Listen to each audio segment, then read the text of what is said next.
Hello students, कैसे हैं सभी लोग। तो स्टूडेंट्स, आप सभी ने फंडामेंटल थ्योरम ऑफ अरिथमेटिक पूरा कर लिया था। पिछली क्लास में हमने पूरा concept fundamental theorem of arithmetic का पढ़ा था और आज की क्लास में बच्चों हम उससे रिलेटेड क्वेश्चंस करने वाले हैं, थोड़ी सी प्रैक्टिस करने वाले हैं और एलसीएम और एचसीएफ के कॉन्सेप्ट को भी आज समझने वाले हैं। तो आइए शुरू करते हैं बिना किसी देरी के। आज ही हमारा दूसरा लेक्चर है। पिछली क्लास में हमने फंडामेंटल थ्योरम ऑफ अरिथमेटिक पढ़ा था। उसमें जो हमारी डेफिनेशन है वो बड़ी सिंपल सी है कि हर एक composite number, every composite number है ना, जितने भी कंपोजिट नंबर होते हैं, can be expressed as the product of their primes. यानी कि हर एक कंपोजिट नंबर को उनके जो प्राइम फैक्टर हैं उसके प्रोडक्ट के फॉर्म में हम रिप्रेजेंट कर सकते हैं। ठीक है, एग्जाम्पल के लिए जैसे आपके पास है 10, तो 10 आप देखेंगे किस प्राइम नंबर से ये डिवाइड हो रहा है, ये 2 से डिवाइड हो रहा है, तो 2 से डिवाइड करेंगे क्या आ जाएगा 5। 5 प्राइम है, ठीक है तो हो गया। इसके अलावा मान लीजिए 12 है, इसको 2 से डिवाइड करेंगे तो क्या आएगा 6 आएगा। 6 को फिर 2 से करेंगे तो 3 आएगा और इस तरह 12 को भी हम फैक्टराइज कर सकते हैं। इस तरह किसी भी कंपोजिट नंबर को फैक्टराइज करके हम दिखा सकते हैं कि वो प्राइम नंबर्स का प्रोडक्ट है। यही हमने पिछली क्लास में पढ़ा था और इससे रिलेटेड कुछ क्वेश्चंस भी किए थे। आज हम कुछ और एप्लीकेशंस के बारे में जानेंगे, इसका एप्लीकेशन और कहां-कहां हो सकता है। यहां पर देखिए 9 की पावर n है, यहां पर फिर से यही कहा गया है कि n एक नेचुरल नंबर है, तो क्या n के किसी मान के लिए जब इसको सॉल्व करोगे पूरा तो आखिरी अंक 0 हो सकता है। तो मैं आपको आखिरी अंक 0 होने का कॉन्सेप्ट बता देता हूं। पिछली क्लास में बताया था मैंने आपको कि अगर किसी नंबर के आखिरी डिजिट में 0 है, इसका मतलब यह बनता है कि उसके फैक्टर में 10 होगा और अगर उसके फैक्टर में 10 होगा तो उसके फैक्टर में 2 भी होगा और 5 भी होगा। कैसे? जैसे एग्जांपल के लिए अगर मैं यहां पर 240 लिख दूं तो 240 का मतलब होगा 2 4 इंटू 10, 24 इंटू 10, यही मतलब होगा। तो यहां पर आप देखेंगे 24 तो ऐसे ही लिख दीजिए, यहां पे 10 को फैक्टराइज करेंगे तो ये 2 इंटू 5 होगा, यानी कि 2 इंटू 5 आएगा। ये 2 इंटू 5 किसके लिए आया है? 10 के लिए आया है और उस हर एक नंबर में 10 होगा जिसमें आखिरी अंक 0 होगा। कहने का मतलब जिस नंबर में आखिरी अंक 0 हो उसके फैक्टराइजेशन में 2 और 5 एज ए प्राइम फैक्टर जरूर मिलता है। तो बिल्कुल ऐसे ही इसमें भी मिलना चाहिए। तो देखते हैं इसमें मिलता है या नहीं मिलता। तो 9 को फैक्टराइज करेंगे आप, सबसे पहले 9 को फैक्टराइज करेंगे तो यहां 3 आया, यहां पे 3, यहां 3, यहां 1। तो यहां पर क्या मिलेगा ध्यान से देखिए, यहां 3 रेज टू द पावर 2 लिख सकते हैं और यहां पर n। उसके बाद ये 3 रेज टू पावर 2n, दोनों पावर आपस में मल्टीप्लाई हो जाएगी। और फाइनली हम क्या कह सकते हैं यहां पर, फाइनली हम यहां पर कह सकते हैं कि 9 रेज टू पावर n के फैक्टराइजेशन में केवल और केवल एक ही प्राइम नंबर आपको मिलता है 3। और ऐसा आप कैसे कह सकते हो? सर आप ये कैसे कह सकते हैं? क्योंकि आपको n की वैल्यू मालूम नहीं है और n की वैल्यू मालूम हुए बिना आप ये कैसे कह सकते हैं कि ये 0 पे खत्म नहीं होगा या इसके फैक्टर में सिर्फ 3 आएगा? क्योंकि देखो बच्चों, अगर यहां पर n की वैल्यू हम कोई भी नेचुरल नंबर रखें तो क्या होगा। मान लीजिए 2 रखते हैं तो 2 इंटू 2 क्या आएगा 4 आएगा। मान लीजिए 3 रखते हैं तो 2 इंटू 3 यहां पे 6 आ जाएगा। मान लीजिए 4 रखते हैं, n की वैल्यू रखता जा रहा हूं मैं, 4 रखते हैं तो 3 रेज़ टू पावर 8। 3 की पावर कुछ भी हो, हम इसको 3 को चेंज नहीं कर सकते, 3 को 5 नहीं ले सकते या कुछ ऐसा नहीं कर सकते इसकी पावर चेंज करके हम 5 लिख सकें, ऐसा कुछ नहीं हो सकता। क्यों नहीं हो सकता? क्योंकि हमने फंडामेंटल थ्योरम ऑफ अरिथमेटिक में साफ साफ पढ़ा है कि किसी भी कंपोजिट नंबर का जो प्राइम फैक्टराइजेशन होता है वो यूनिक होता है, मतलब उसे किसी दूसरे तरीके से हम नहीं कर सकते। यानी कि जो जो प्राइम नंबर्स उसमें आए हैं वही रहेंगे, आप कैसे भी कोशिश कर लो, ठीक है, वो यूनिक होता है। यूनिक होने का मतलब अगर यहां 3 रेज़ टू पावर कोई नेचुरल नंबर आ रहा है तो ध्यान रखना ये 3 रेज़ टू पावर कोई नेचुरल नंबर ही रहेगा, ये चेंज नहीं हो सकता। ये एक्सचेंज नहीं हो सकता कि यहां 3 की वजह 5 एडजस्ट कर लो इसमें थोड़ी पावर कम ज्यादा करके, बिल्कुल नहीं हो सकता। तो इसका मतलब साफ है कि यहां 2 और 5 इसके फैक्टर में बिल्कुल नहीं आएगा।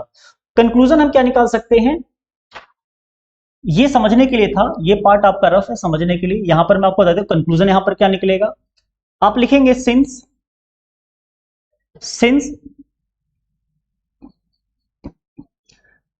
in the prime factorization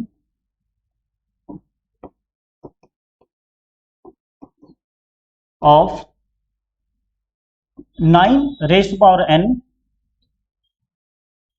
2 and 5 are not the factors of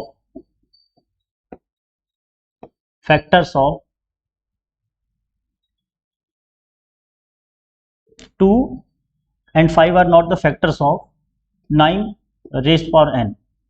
Hence, it will never end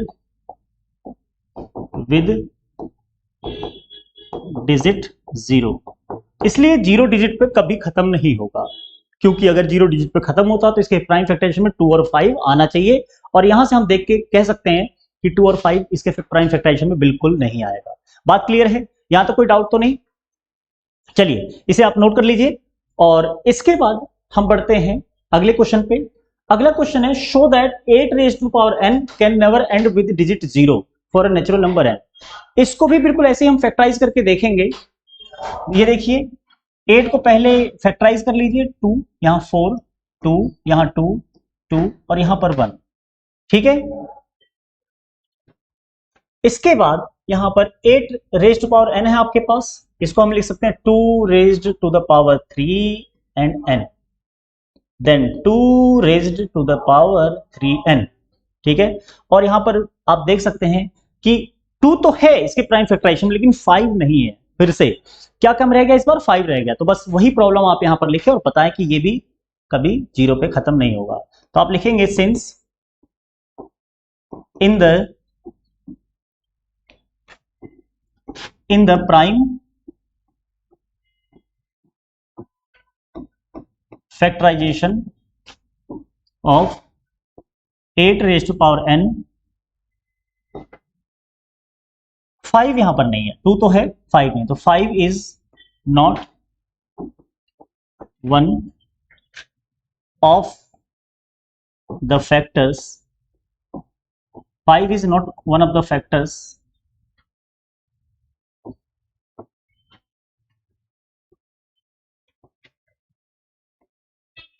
of 8 raised power n. यानी कि 8 रेज़्ड पावर n का जब हम प्राइम फैक्टराइजेशन करते हैं तो वहां पे 5 हमें फैक्टर में नहीं मिल रहा, जिससे ये बात कंफर्म होती है कि ये नंबर कहीं 0 पे एंड नहीं होगा, यानी कि आखिरी अंक इसका कभी 0 नहीं हो सकता. अगर होता तो 2 और 5 जरूर मिलते इसके प्राइम फैक्टराइजेशन में. तो यहां से ये क्वेश्चन खत्म हो जाता है. अगला क्वेश्चन देखिए, यहां पर क्या कहा गया है, show that 12 raised power n can never end with digit 5. यहां 5 पे पूछा गया कि ये कभी 5 पे खत्म नहीं होगा, इसे हम शो करें. तो देखते हैं कैसे शो करना है. 12 रेज़्ड टू पावर n, 12 का आप फैक्टराइजेशन करेंगे तो क्या मिलेगा? 12 को पहले फैक्टराइज करिए, 2 6 2 3 3 1. यहां पर देखते हैं क्या होगा, 2 into 2 into 3 raised to the power n. Then यहां पर आप लिख सकते हैं 2 raised to power 2 3n. Again ये n दोनों पे आ जाएगा, 2 इस पे भी आ जाएगा और इंटू 3 इस पे भी आ जाएगा. और फाइनली आप इससे लिख सकते हैं 2 पावर एक साथ हो तो आपस में मल्टीप्लाई. ठीक है, अब यहां पर भी आप वही रीजन लिखेंगे, सिंस देखिए 5 पे खत्म होने के लिए क्या चाहिए, कोई भी नंबर 5 डिजिट पे कैसे खत्म होता है? जब उसका फैक्टर 5 हो. ध्यान से देखना आप, मैं कुछ नंबर लिख रहा हूं, ये 5 पे खत्म हो रहा है, ये भी 5 पे खत्म हो रहा है, ये 5 पे खत्म हो रहा है, ये 5 पे खत्म हो रहा है, ये 5 पे खत्म हो रहा है. ऐसे चलते चलते आप देखेंगे ये 5 पे खत्म हो रहा है, ये 5 पे खत्म हो रहा है. ये सारे नंबर जो है आखिरी डिजिट इनका 5 है, यानी कि सारे के सारे नंबर डिजिट 5 पे एंड हो रहे हैं.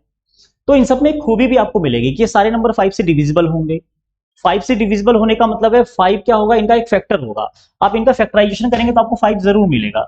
जैसे एग्जांपल के लिए मैं आपको दिखाता हूं, कुछ नंबर्स लेके देख लेते हैं. जैसे 45, इसका फैक्टराइजेशन करता हूं तो 3 से किया मैंने, 3 से कट रहा था, 3 1 सा 3 1 5 3 5 सा 15 15 आया. फिर 3 से किया 5, फिर 5 से किया 1. आप देखेंगे 5 एक फैक्टर मिल गया. 45 को हम लिख सकते हैं 3 इंटू 3 इंटू 5. तो 5 is what, 5 is one of the factors of 45। जब 45 को आप प्राइम फैक्टराइजेशन करते हो you get 5 as one of these factors, है ना। तो ऐसे ही बाकी नंबर्स में आप खुद ट्राई करिए, आप देखेंगे सब में 5 एज अ फैक्टर मिलेगा। तो अगर आखिरी डिजिट किसी भी नंबर का 5 है तो 5 must be there as one of the factors. But what do you find here when you see the prime factorization of this number 12 raise to power n, you don't have 5 here. यहाँ 5 आपको नहीं मिलता, 5 आपको नहीं मिलता बिल्कुल। और 5 नहीं मिलता इसका मतलब ये साफ करता है, ये क्लियर एकदम आपको बताता है कि ये नंबर 5 पे एंड तो नहीं हो रहा होगा। अगर होता तो आपको जरूर 5 मिलता, जैसा कि आप यहां पर देख रहे हैं। तो आप कह सकते हैं since 5 is not one of the factors of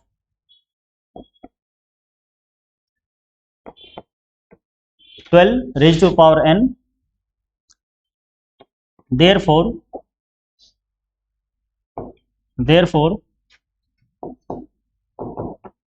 it will never end with digit 5। ठीक है, इसलिए ये नंबर कभी भी डिजिट 5 पे एंड नहीं होगा। क्लियर है, यहां तक कोई दिक्कत तो नहीं। Show that 21 raised to power n can never end with digit 2 for a natural number n। यानी कि किसी नेचुरल नंबर n के लिए क्या ये number 21 raised to the power n 2 पे खत्म होगा? अगर कोई नंबर 2 पे खत्म होता है तो उसकी क्या खूबी होती है? वो एक इवन नंबर होता है। कोई भी नंबर 2 पे एंड हो रहा है इसका मतलब वो इवन नंबर है, और इवन नंबर है तो उसका एक प्राइम फैक्टर 2 होना चाहिए उसके अंदर, है ना। कोई भी नंबर आप देखें 2 है, 12 है, 22 है, 32 है, 42 है, ये सब के सब 2 से कट जाते हैं। जब इसको फैक्टराइज करेंगे आप देखेंगे 2 will be one of the factors, है ना। You will find 2 as one of the factor. बात समझ में आ गई? यहां पर आप देखेंगे इसको 2 इंटू 3 लिख सकते हैं, इसको लिख सकते हैं 2 इंटू 11, इसको तो आप लिख ही सकते हैं 2 2 2 2 5 बार लिख सकते हैं। यहां पर भी 2 इंटू 21 लिख सकते हैं ना, फिर 3 इंटू 7 और आगे लिख सकते हैं। कहने मतलब 2 तो एक फैक्टर होगा ही होगा वहां पर, है ना। 2 एक फैक्टर तो इनका होगा ही, ठीक है। तो इसका प्राइम फैक्टराइजेशन अगर हम करते हैं, अगर 2 मिल जाता है तब तो ठीक है, पॉसिबल है कि 2 पे खत्म हो, गारंटी तो नहीं लेकिन पॉसिबिलिटी बन जाएगी। लेकिन अगर 2 मिले ही ना फैक्टर में तो तब तो ये गारंटी हो जाएगी कि कभी खत्म नहीं होगा 2 पे, ठीक है। तो चलो यहां पर देख लेते हैं, इस क्वेश्चन को भी ऐसे ही करेंगे। यहां पर n है, 21 को फैक्टराइज करिए आप। 21 को फैक्टराइज करते हैं तो 3 7 7 1, यहां पे 3 into 7 raised to power n, तो 3 raised to the power n, 7 raised to the power n, finally you will find that 2 is not there in the prime factorization of 21 raised to power n, therefore it will never end with digit 2, simple। तो यहां पर लिख लेते हैं since यहां पे 2 reason होगा, इसके 2 पे ना खत्म होने का रीजन भी 2 होगा। since 2 is not one of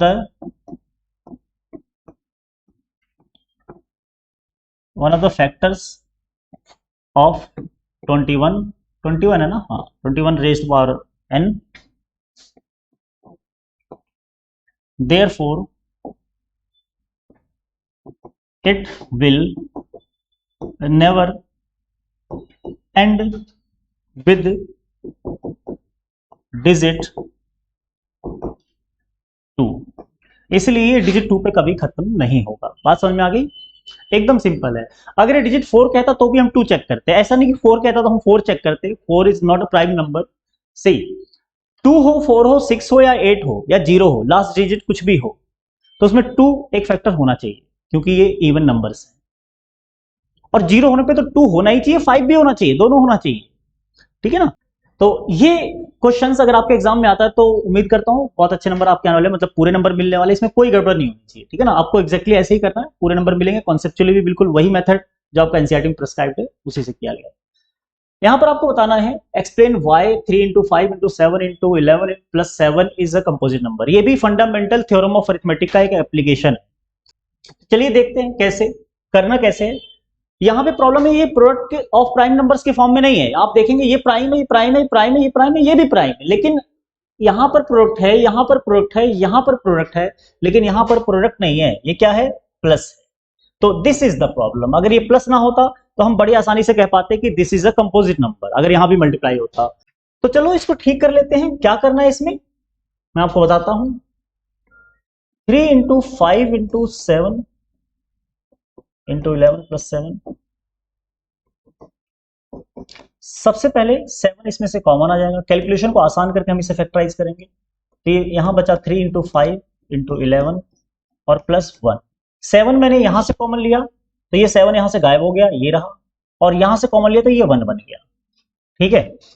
इसके बाद यहां पर आप देखें 7 और 3 5 जा 15। 15 को 11 से करते हैं तो कितना आता है? 15 को 11 से करते हैं तो 1 6 5 ये आता है, और प्लस 1। और उसके बाद ये आपको मिलता है 7 इंटू 166। अब 166 को फैक्टराइज कर लीजिए आप, क्योंकि आपको तो फंडामेंटल थ्योरम ऑफ अरिथमेटिक से प्रूव करना है। तो 2 से काटेंगे, 2 8 जा 16, 2 3 जा 6। ये किसी से कट रहा है 83? नहीं, ये किसी से नहीं कट रहा है। तो इसको फाइनली हम लिख सकते हैं 7 इंटू 2 इंटू 83। अभी आप क्या देख रहे हैं यहां पर?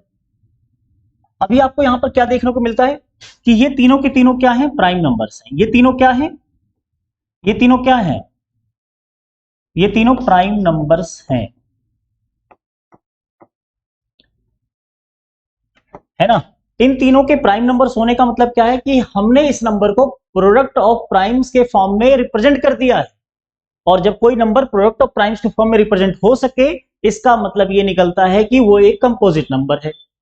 तो आप यहां से कह सकते हैं हेंस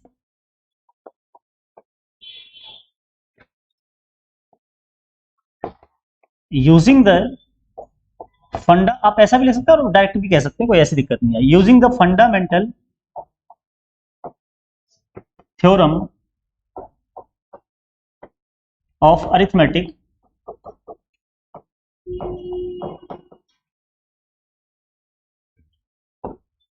we can say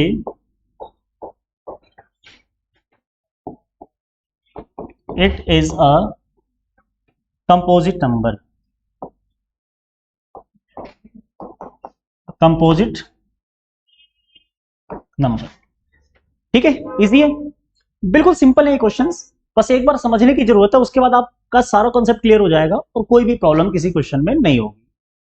अगले क्वेश्चन की ओर बढ़ते हैं। ये भी एक question, explain why 5 into 4 into 3 into 2 into 1 plus 4 is a composite number. Again the problem is this sign plus. अगर ये प्लस ना होता तो हम डायरेक्टली इसे क्या कह पाते? कंपोजिट नंबर कह पाते। कोई नहीं, इस प्रॉब्लम को खत्म कर देते हैं। 5 into 4 into 3 into 2 into 1 plus 4। Okay, so taking 4 as a common, 4 यहां से कॉमन लेते हैं, इधर से भी और इधर से भी, दोनों में है 4। तो यहां बचेगा 5 इंटू 3 इंटू 2 इंटू 1। इस हिस्से में 4 नहीं लिखा हमने क्योंकि 4 कॉमन ले चुके हैं। और प्लस ये जो 4 है, 4 को कॉमन लेने के बाद यहां 1 बचेगा। और उसके बाद आप देखेंगे 4 इंटू यहां पर 5 3 जा 15, 15 2 जा 30, 30 1 जा 30 और 31, ये हो गया 31। यानी कि फाइनली हम क्या लिख सकते हैं इसे? 4 इंटू 31। 31 को फैक्टराइज करने की जरूरत नहीं है, ये खुद एक प्राइम नंबर है। ठीक है, तो यहां पे बात खत्म हो जाती है। दोनों ही प्राइम है। दोनों प्राइम तो नहीं है, 4 यहां पे प्राइम नहीं, 4 को कर लेते हैं, कोई बात नहीं, 4 फैक्टराइज किया जा सकता है, 4 को कर लेते हैं। तो 2 इंटू 2 और इंटू 3 1। अब यहां पर हम सीधे सीधे इसे क्या कह सकते हैं? Composite number. कैसे, मैं बता देता हूं।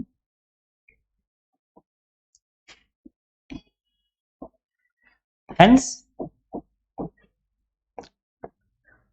Using the fundamental theorem of arithmetic, we can say that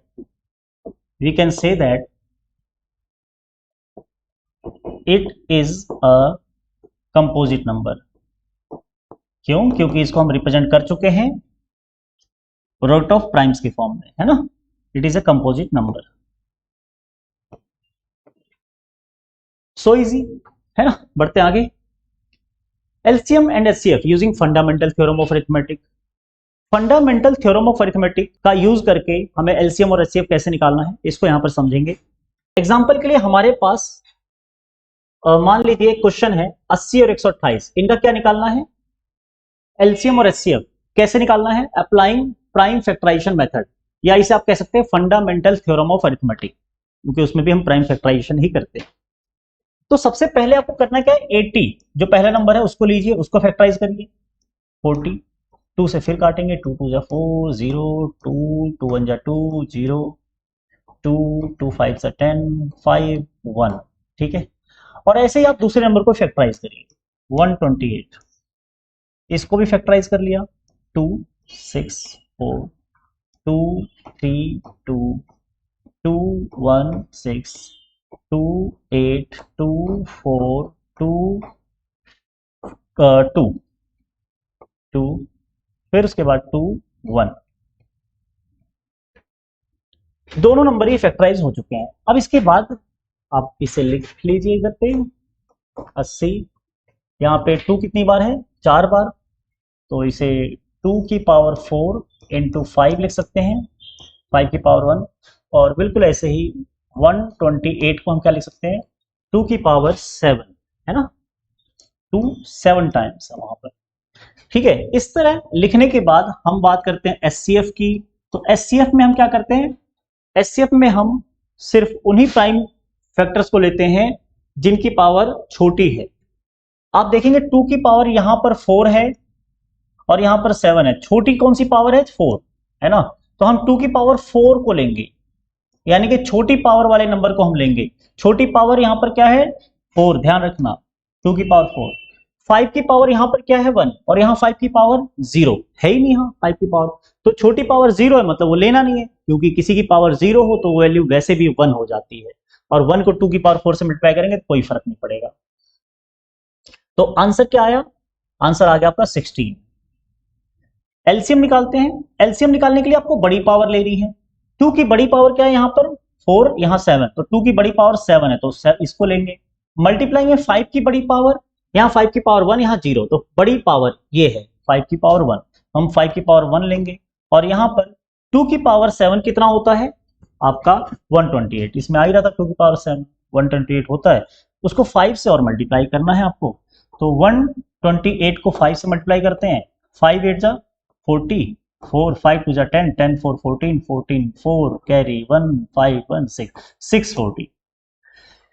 ठीक है. तो ये 640 क्या आ गया? आपका एलसीएम आ गया. इस तरीके से आपको एलसीएम और एचसीएफ निकालना होता है. एक और एग्जांपल से समझते हैं. यहां पर 48 और 120 है. 48 बिल्कुल वैसे ही, पहले इसे फैक्टराइज कर लीजिए आप. 2 24 2 12 2 6 2 3 और इसके बाद 3 और 1 और 120 2 60 2 30 2 15 3 5 5 1 हो गया फैक्टराइज. सिंपल. इसके बाद यहां पर इसे लिख लेना है. 48 equals to 2 raise to the power 4 into 3 raise to the power 1. Again 120 2 raise to the power 3 3 raise to the power 1 and 5 raised to the power 1. Now we need to find the HCF, है ना. तो lowest power को देखो आप, जिसमें आपको lower exponent मिलेगा उसी को आपको लेना है. तो 2 की पावर यहाँ 4 है, यहाँ 3 है, तो 2 की पावर 3 लेनी है. यहाँ पे आपको 3 की पावर यहाँ 1, यहाँ भी 1, तो 3 की पावर 1 ही ले लो, क्योंकि छोटी पावर तो वही बनेगी, और 5 की पावर यहाँ 1 यहाँ 0, तो 5 लेने की तो कोई जरूरत यहाँ पे नहीं है। 8 3 जा 24 आ गया एलसीएम। और एलसीएम निकाल लेते हैं, बहुत सिंपल है, बिल्कुल ऐसे ही एलसीएम भी निकल जाएगा, एक साथ दोनों निकल जाता है इसमें। एलसीएम में बड़ी पावर 2 की पावर 3, 2 की पावर 4, तो 2 की पावर 4, 3 की पावर 1, 3 की पावर 1, 3 की पावर 1, 5 की पावर यहाँ 1 है यहाँ 0 है, तो 5 की पावर 1 यहाँ लेना है, ये है ना। ये हो गया 16, 16 5 जा 80, 80 3 जा 240, ये रहा 240 आपका, इजी। तो इस तरीके से इन दोनों नंबर्स का एलसीएम भी आ गया, और उम्मीद करता हूं बहुत सिंपल लग रहा होगा आप सभी को। बिल्कुल ध्यान से समझना, बिल्कुल भी छोटी सी भी लापरवाही नहीं करनी, आपको एक बार समझना, अच्छे से समझना है, बार बार टाइम नहीं खराब करना, हमें बहुत सारी प्रैक्टिस भी करनी है इसके बाद, तो चीजों को ध्यान से समझते हुए चलना। मान लो आपके पास 3 नंबर आ जाते हैं, तो आप एलसीएम या एचसीएफ कैसे निकालेंगे? बिल्कुल सेम प्रोसेस है, तीनों को फैक्टराइज करिए आप। 96 2 से काटना है, पहले ये आ जाएगा 48, फिर 2 से काटना है तो ये 24, 2 से काटना है ये 12, फिर 2 से काटेंगे आप तो ये 6, फिर 2 से काटेंगे तो ये 3, फिर 3 से काटेंगे तो ये 1, 120।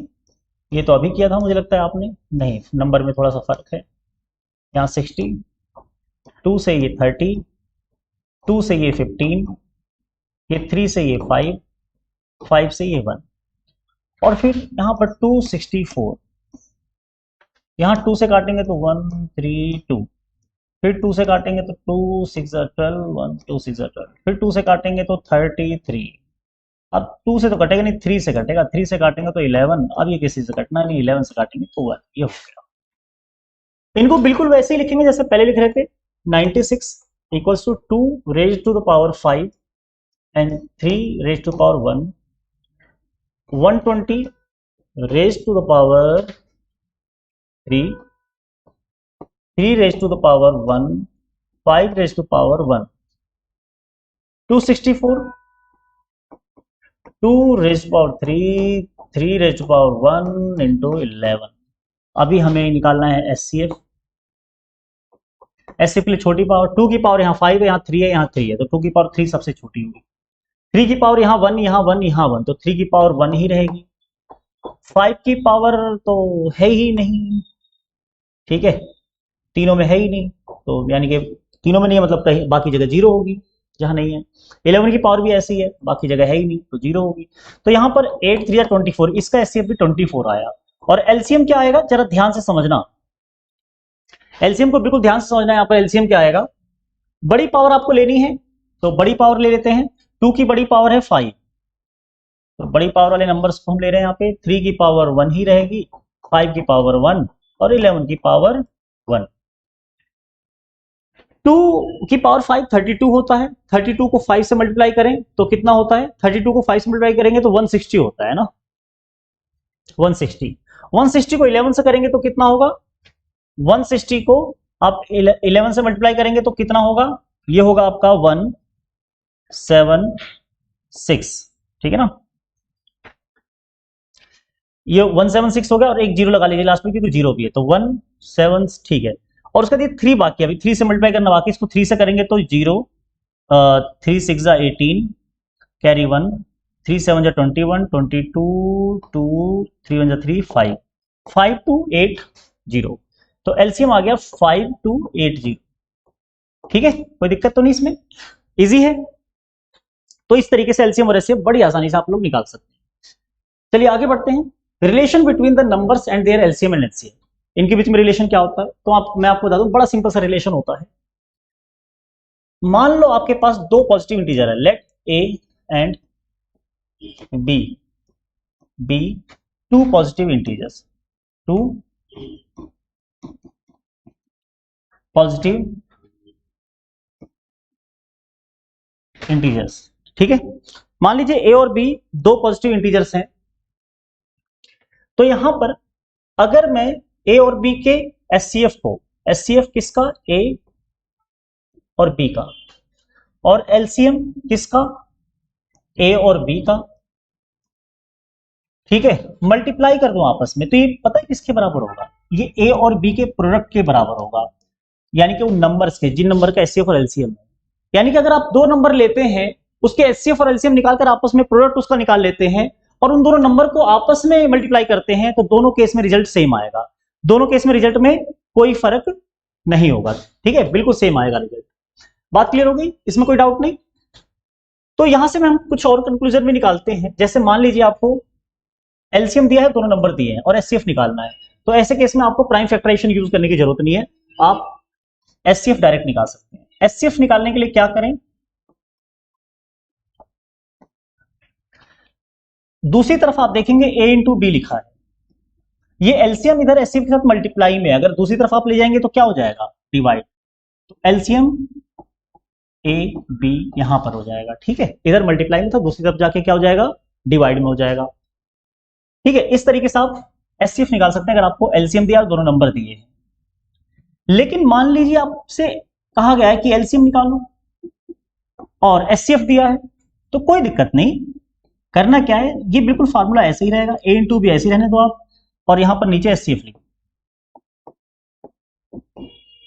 तो याद रखना सिंपल हो गया, एचसीएफ निकालना है तो एलसीएम से डिवाइड, एलसीएम निकालना है तो एचसीएफ से डिवाइड। डिवाइड किसको करना है, उन्हीं दोनों नंबर के प्रोडक्ट। आया कहां से, इसी रिजल्ट से, ठीक है। आप देखेंगे यहां पे एलसीएम निकाला तो एचसीएफ इधर मल्टीप्लाई उधर डिवाइड में ले जाइए, और एचसीएफ निकाला तो एलसीएम को डिवाइड में ले जाइए, खत्म। और इन सब का मान रखिए, इन सब की वैल्यू यहां पर रखिए और इसका आंसर आ जाएगा, ठीक है, बहुत सिंपल है। लेकिन तब क्या होगा जब दोनों दिए रहेंगे एचसीएफ और एलसीएम, लेकिन नंबर्स में से एक दिया रहेगा, यानी कि आपसे कह दिया है कि एचसीएफ इतना है, एलसीएम इतना है, और एक नंबर इतना दिया हुआ है, तो दूसरा नंबर क्या होगा बताइए। तो जो नंबर दिया उसको हम ए मान लेंगे, तो हमें बी निकालना होगा, सीधी सी बात है। एक नंबर दिया रहेगा उसको हमेशा ए मान लो, तो बी निकालना होगा। अब बी कैसे निकालेंगे, ध्यान से देखिए, इसका रिजल्ट भी बहुत सिंपल है। अगर आपको बी निकाला तो ए इधर मल्टीप्लाई में है, इधर डिवाइड में ले आइए, खत्म कहानी। यानी कि जो आपका एचसीएफ है किसका, ए और बी का, और जो एलसीएम है किसका, ए और बी का, इसको डिवाइड कर देना सिर्फ ए से। इसको आप ए से क्या करेंगे, डिवाइड कर लेंगे, ठीक है ना। ए से डिवाइड करने के बाद क्या आ जाएगा आपका, बी, यानी कि दूसरा नंबर आ जाएगा। एक क्या होगा आपका, जो नंबर आपको दिया रहेगा। अब क्वेश्चन ये तो नहीं आ रहा आपके दिमाग में, सर अगर ए निकालना हुआ तो ये कैसे हो सकता है कि आपको ए निकालने के लिए दिया जाए, क्योंकि जो भी नंबर दिया रहेगा आप उसको ए मान लेंगे, तो जाहिर सी बात आपको हमेशा बी निकालना होगा। एक नंबर दिया रहेगा तभी ऐसा करना है ना आपको, ठीक है। चलिए बढ़ते हैं आगे। यहां पर लिखा है find the LCM and HCF of 72 and 120 and verify that LCM into HCF is equal to product of the numbers. जो अभी मैंने आपको बताया कि एचसीएफ और एलसीएम का जो प्रोडक्ट होता है वो नंबर के प्रोडक्ट के इक्वल होता है, ये नंबर थे दोनों, तो बिल्कुल वही चीज यहां पर वेरीफाई करनी है, आपको प्रूव करना है कि एलसीएम को एचसीएफ से मल्टीप्लाई करने के बाद ये नंबर का जो प्रोडक्ट है उसके बराबर आता है। तो चलो करके देख लेते हैं, लेकिन उससे पहले आपको एलसीएम और एचसीएफ निकालना है 72 और 120 का। तो उसके लिए तो आप फिर वही काम करेंगे, 72 को फैक्टराइज करना है सबसे पहले, 2 से इसे डिवाइड किया 36, इसे 2 से डिवाइड किया 18, इसे 2 से डिवाइड किया 9, इससे 2 से नहीं है 3 से जाएगा, 3 से डिवाइड किया 3, और इसे 3 से किया इसे 1, ठीक है। 120 2 से डिवाइड किया 6 0, 2 से डिवाइड किया 3 0, 2 से डिवाइड किया 15, 3 से डिवाइड किया 5, 5 से डिवाइड किया 1, क्लियर। बस अभी करना है क्या आपको, यहाँ पे 72 को यहाँ पे फैक्टर्स के फॉर्म में लिखना है, 2 raise to the power 3 into 3 raise to power 2। Now 120 2 raise to power 3, 3 raise to power 1, 5 raise to power 1, clear. अभी क्या करना है, इसके बाद एचसीएफ निकालना है। एचसीएफ कैसे निकलेगा, छोटी पावर लेकर, 2 की पावर यहां भी 3 है यहां भी 3 है, तो छोटी पावर तो 3 मानी जाएगी। 3 की पावर यहां 2 है यहां 1 है, तो 3 की पावर 1 छोटी हुई। 5 की पावर यहां 1 है यहां 0, तो 0 ही छोटी हुई, लेने की जरूरत ही नहीं है। 8 3 24, यहां भी इत्तेफाक से एचसीएफ 24 आ रहा है। और एलसीएम क्या रहे हैं, यहाँ पे एलसीएम भी देख लेते हैं। बड़ी पावर 2 की पावर तो 3 ही रहेगी, 3 की पावर बड़ी 2 है और 5 की पावर बड़ी 1 है। 8 8 5 जा 40 है ना, और 40 को इधर 9 आएगा, 9 से 3 3 जा 9 होता है ना, तो 49 जा 360, 360 इसका एलसीएम आ गया। अभी आपको क्या करना है, ये वेरीफाई करना है कि एचसीएफ एलसीएम का प्रोडक्ट नंबर के प्रोडक्ट के इक्वल है। तो सबसे पहले एचसीएफ और एलसीएम का प्रोडक्ट निकालते हैं। तो now HCF into LCM 24 into 360, तो इसको पहले मल्टीप्लाई करते हैं। 36 को कर लेता हूं मैं 24 से, उसके बाद 0 लगा दूंगा मैं। 4 6 24, 4 3 12, 14। यहां पे 2 6 12, कैरी 1, 2 3 6 7, 4 6 8, लास्ट में एक 0 लगा ही लेना क्योंकि हमने छोड़ा हुआ था। 8640, ये कितना आ गया 8640। अभी नंबर्स का प्रोडक्ट बाकी है एंड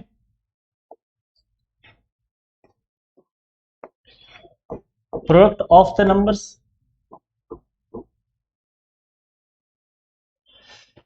नंबर्स क्या हैं आपके, दोनों नंबर कौन कौन से, 72 और 120, 72 और 120, ये नंबर्स हैं आपके। इनका प्रोडक्ट भी देख लेते हैं कितना आता है। तो 72 को 12 से मल्टीप्लाई कर लेते हैं, 72 को 12 से, 2 2 जा 4, 2 7 जा 14, इधर 72, ये तो सेम, 4 6, यहां भी 8 0, 8640, अगेन दिस इज 8640। आप देखेंगे दोनों बिल्कुल सेम आए, ये देखिए 8640 और यहां भी आपका कितना आया 8640। इससे कंक्लूजन क्या निकलता है, इससे कंक्लूजन ये निकलता है कि आप कह सकते हैं hence HCF into LCM equals to product of the two numbers. यानी कि एचसीएफ और एलसीएम का प्रोडक्ट जब हम लेते हैं तो नंबर के प्रोडक्ट के इक्वल आता है, दोनों जो नंबर्स आपके दिए होते हैं उनके प्रोडक्ट के इक्वल आता है। ठीक है, तो यहां से ये वेरीफाई हो चुका। इस तरीके से आपको वेरीफाई करना, अगर वेरीफाई करना हुआ तो। और सबसे पहला काम क्या था, एचसीएफ और एलसीएम निकालना है, वो हमारा यहां पर निकल गया था। अगर वेरीफाई करने के लिए कहा जाए तो इसके आगे का प्रोसेस आप अपनाएंगे, अगर वेरीफाई करने के लिए ना कहा जाए तो ये नीचे का प्रोसेस आपको छोड़ देना है। सिंपल है, बढ़ते हैं आगे। If the HCF of 120 and 165 is 15, find the LCM. HCF आपको दिया है और आपको LCM बताना है। यहां आप देखेंगे नंबर जो है आपका A 120 मान लो आप और B मान लो 165, ये दोनों नंबर्स हैं। आपको HCF दिया हुआ है, HCF A और B का दिया हुआ है कितना 15। इस हिसाब से जब इसको A और B माना तो HCF A B का 15 दिया है। आपको बताना है एलसीएम ए और बी का। तो अभी आपको बताया था ना कि एलसीएम निकालना तो क्या करना है, नंबर के प्रोडक्ट को एचसीएफ से डिवाइड कर देना है। ठीक है, एलसीएम निकालना हो तो हमें क्या करना है, ध्यान से देखना, ये रहा एलसीएम निकालना हो तो एचसीएफ से डिवाइड और एचसीएफ निकालना तो एलसीएम से डिवाइड। आपको यहां क्या निकालना है, आपको यहां एलसीएम निकालना है तो एचसीएफ से डिवाइड, किसको, नंबर्स को, यही होगा। और यहां पर एचसीएफ किसका, ए और बी का। तो बस वैल्यू रखनी है। अब इस हिसाब से एलसीएम किसका निकाल लेते हैं हम, 120 और 165 का इक्वल्स टू, यहां पे हो जाएगा 120 165 अपॉन में क्या होगा एचसीएफ, एचसीएफ कितना दिया 15। बस इसको इससे काट दो तो 15 8 जा 120 होता है। फाइनली जो आंसर आएगा वो आपका एलसीएम होगा। बचा क्या है, 165 को मल्टीप्लाई करना है 8 से, जल्दी जल्दी मल्टीप्लाई करो बस, 8 8 5 जा 40, 0 4 8 6 जा 48, 48 और 4 52, 52 का 2 5, 8 1 जा 8, 8 5 13, 1320 यानी कि 1320। ठीक है, इस तरीके से आपने बड़ी आसानी से एलसीएम निकाल ली। जब भी इस तरह का क्वेश्चन मिले तो आपको ऐसे ही करना है ना। आपको एचसीएफ दिया और एलसीएम निकालना तो आप इसमें प्राइम फैक्टराइजेशन मत यूज करने लग जाना, इसका पर्पस यही होता है कि डायरेक्ट आपको बताना होता है। ठीक है ना, इस रिलेशन को यूज करके आपको बताना होता है, इसी के मार्क्स मिलते हैं। यहां पर लिखा है if the LCM of 76 and 95 is 380 find HCF. यहां पे एचसीएफ बताना है, पिछले में आपको एलसीएम बताना था, यहां एचसीएफ बताना है। तो बिल्कुल वैसे ही करेंगे। यहां पे फिर से let a equals to 76, b equals to 95, और यहां पर आपको एलसीएम दिया है, एलसीएम इस हिसाब से ए और बी का क्या दिया है 380, ठीक है। आपको बताना है एचसीएफ किसका, ए और बी का, जो कि क्या होगा नंबर्स का प्रोडक्ट यानी कि ए और बी, और अपॉन में एलसीएम ए और बी का, है ना, ए और बी का एलसीएम, ठीक है। ये तीनों चीजें आपको दी हुई हैं, बस रखो। ए का मान है आपका 76, बी की वैल्यू 95 और एलसीएम कितना दिया है आपको 380। आप देखेंगे ये 38 लिखा है यहाँ पे, 38 टू जा 76 होता है, तो 38 10 जा 380 और 38 टू जा 76, बड़ी आसानी से कट गया ये। इसके बाद आप देखेंगे कि मल्टीप्लाई कर देते हैं पहले, सिंपल सा, ज्यादा कुछ करने की जरूरत नहीं। 95 को जब 2 से आप मल्टीप्लाई करते हैं कितना आ जाएगा 190 आ जाएगा, और नीचे आपका 10 है, बड़ी आसानी से 0 से 0 कट के 19 आ जाएगा, और ये 19 आपका एचसीएफ आ गया।